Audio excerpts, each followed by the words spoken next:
You do not need to have admin rights on your UE computer to get and install software from the Software Center.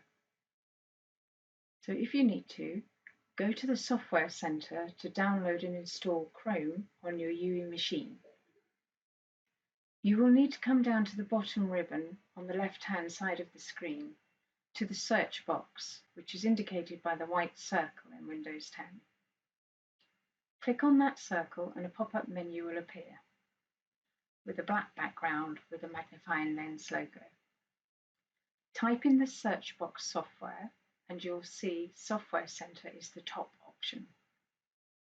I never really type it in fully because the spelling's American and I always confuse it.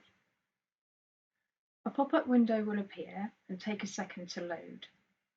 And you can see here we've got a list of possible tools. Google Chrome is what you're looking for.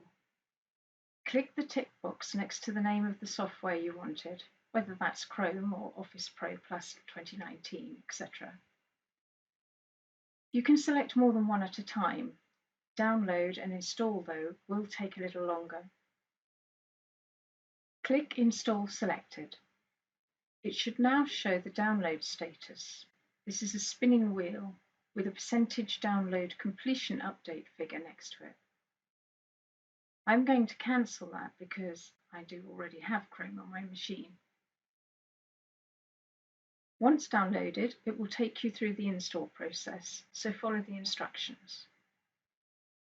The version of Chrome we are running will be managed and updated by ITS teams, so you don't need to worry about updates.